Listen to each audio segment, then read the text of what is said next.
Good morning, fifth grade. We're going to continue reading in our novel, Esperanza Rising. We're on chapter 7 today. Before we get started, we have a quick write. It says, who has Esperanza met since arriving in America? How has she reacted to the people she has met? All right, and our focus question for today is, how does Esperanza's perspective on life in the camp differ from other characters' opinions? All right, press pause to write down your answer for the quick write and play when you're ready for the vocabulary. And today we're going to be focusing on comparing and contrasting Esperanza's and Isabel's perspectives on life. And that has to do with the background that they're coming from. Our vocabulary words today are cringed, and that is when you bend your head or your body away in fear. So this emoji is cringing, okay? The second one is bestowed, and that's when you present someone with a gift or an honor. So this person is bestowing a medal. And then the last one is anticipating. It's when you are expectantly waiting for something. Go ahead and turn the page, and we're on page 100 in our text. Las cebollas, or onions. And as we're reading, we are going to use our CSPS strategy. Let's start reading at the top of page 100. We are here, said Isabel as the truck returned into camp and slowed to a crawl. Esperanza stood up and looked over the cab. They were in a large clearing surrounded by grape fields. Row upon row of white wooden cabins formed along lines connected like bunkhouses. Each cabin had a small window and 2 wooden steps that led to the door. She couldn't help but think that they weren't even as nice as the servants' cabins in Aguascalientes. They reminded Esperanza more of the horse stalls on the ranch than of a place for people to live.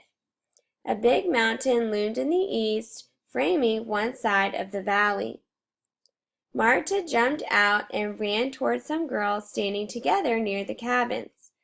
Esperanza could hear them talking in English, the words hard and clipped as if they were speaking with sticks in their mouths. They all looked at her and laughed. She turned away, thinking that if Isabel could learn English, then maybe someday she could learn it too. We'll stop right there because we have information about our character and setting. At the top of page 101, we learned that the girls are laughing at Esperanza, and she kind of wishes that she knew English so that she could at least hear what they were saying or communicate with them. So in box 1, we would write Esperanza wants to learn English so she can understand what the girls at the camp are saying. Press pause to write down your answer and play when you're ready for the quote. And you could write down this quote on page 101. She turned away thinking that if Isabel could learn English, then maybe someday she could learn it too. Press pause to write down your answer and play when you're ready for the setting. And on page 100, we learned the setting. She has arrived at the camp, and she notices that the cabins aren't as nice as the ones that her servants had in Mexico, and they remind her of horse stalls instead of houses. And so in box 2, we would write, the cabins at the migrant work camps in California remind Esperanza of the horse stalls at her ranch back in Mexico. Press pause to write down your answer and play when you're ready for the quote. It says, and we would write down the quote that says, they reminded Esperanza more of the horse stalls on the ranch than of a place for people to live. Press pause to write down your answer and play when you're ready to keep reading. All right, so we're at the top of page 101. A line of flatbed trucks pulled into a clearing and campesinos hopped out, home from the fields. People called to one another. Children ran to their fathers, yelling, "Papi, Papi!" Esperanza felt a deep pang.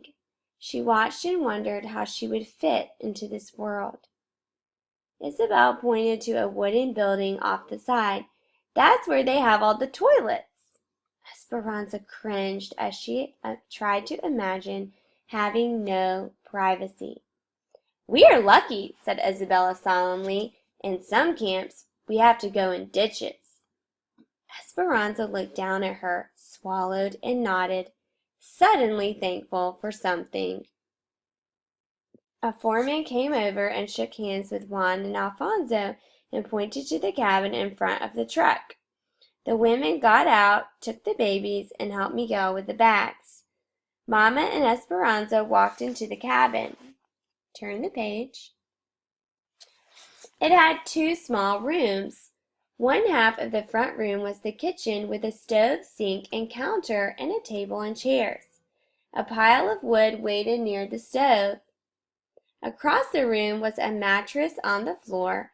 The back room had another mattress big enough for two people and a tiny cot. In between sat a wooden fruit crate to be used as a night table, its sides touching each bed. Above was another small window. Mama looked around and then gave Esperanza a weak smile. "Is this our cabin or Hortensia's and Alfonso's?" asked Esperanza, hoping that hers and Mama's might be better. "We are all together in this cabin," said Mama. "Mama, we can possibly fit." "Esperanza, they will only give one cabin for each man with a family. There's no housing for single women. This is a family camp, so we must have a male head of household to live and work here, and that is Alfonso." Mama sank to the bed. Her voice sounded tired. "He has told them we are his cousins, and if anyone asks us, we must say it's true. Otherwise, we cannot stay. We are next door to Juan and Josefina, so we can adjust the sleeping arrangements. Miguel will sleep next door with them and the babies, and Isabel will sleep here with Alfonso, Hortensia, and us." Miguel came in and set down their valises, then left. Esperanza could hear Alfonso and Hortensia in the next room talking about the camp office. Mama got up to unpack and began to sing. Esperanza felt anger crawling up her throat. "Mama, we are living like horses. How can you sing? How can you be happy? We don't even have a room to call our own." The talking suddenly stopped in the other room. Mama gave Esperanza a long, hard look. She calmly walked over and shut the door to the small room. "Sit down," she said.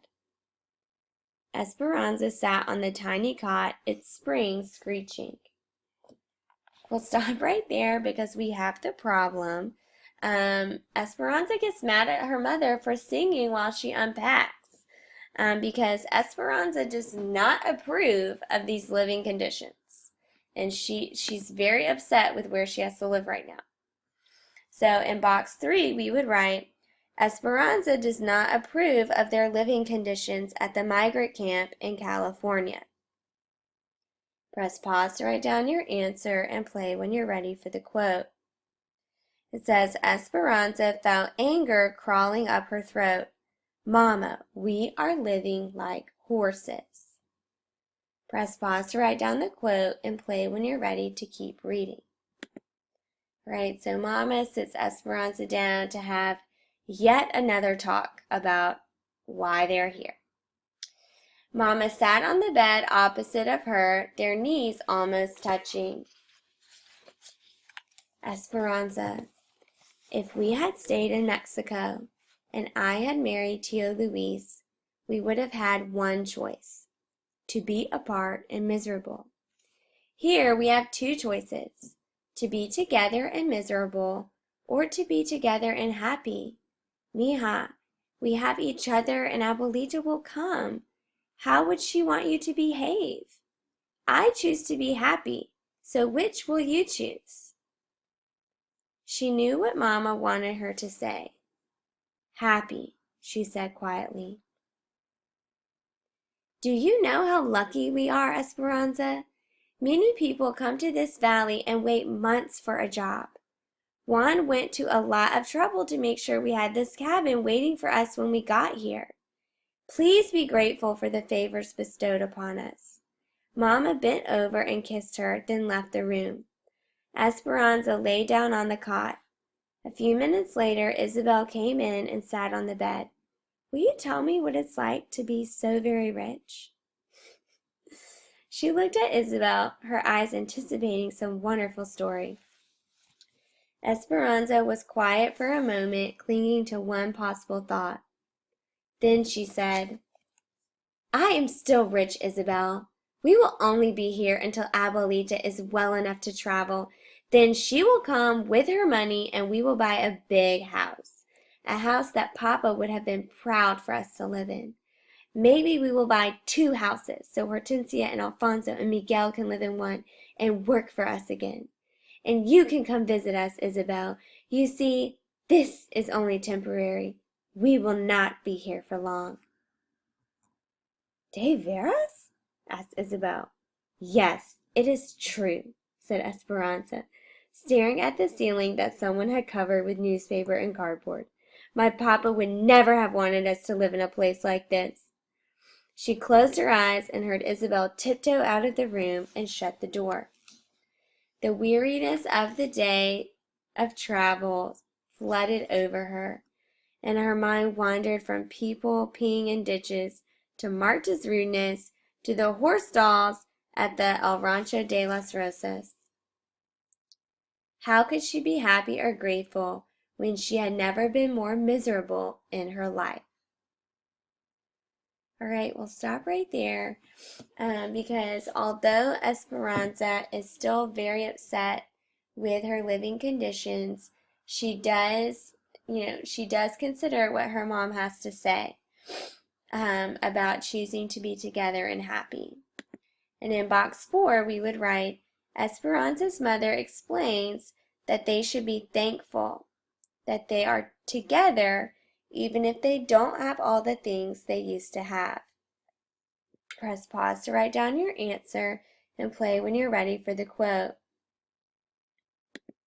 And you can write down this quote in the middle of page 104. Here we have 2 choices, to be together and miserable or to be together and happy. Press pause to write down your answer and play when you're ready for the paragraph. It says, how does Esperanza respond to her new life in camp?